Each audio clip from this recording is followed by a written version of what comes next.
विधीच्या माध्यमातून वर वधूला सांगत असतो की माझं तुझ्या कुटुंबाशी जोडलं जाणारं नवं नातं हे प्रेमाचं असू दे आणि या प्रेमाच्या नात्याला आपल्या दोघांच्या सोबतीची एक छान झालर लागू दे.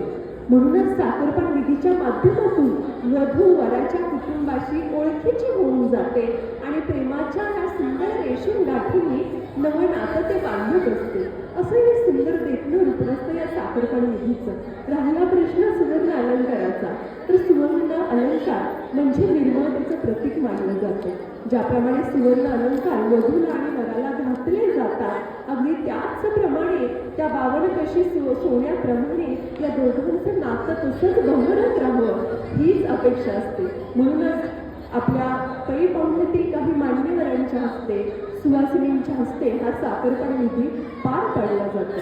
श्री गणेशाचे पूजन करून प्रत्येक विधीला सुरुवात करत असतो, कारण गणराया विघ्नहर्ता असतो.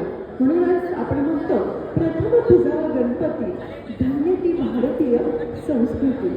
हे विघ्नहर्त्या आज तुझ्या कृपाशीर्वादाने काळोखे परिवार आणि फडतरी परिवार यांचं सुरेख देखणं नातं जोडलं जातं आणि हे नातं निर्विघ्नपणे तुझ्या कृपा आशीर्वादाने पार पडू दे हीच तुझ्या चरणी प्रार्थना असं म्हणत आजच्या सुंदर देखणं सोहळ्यात आपण सुरुवात करत आहोत.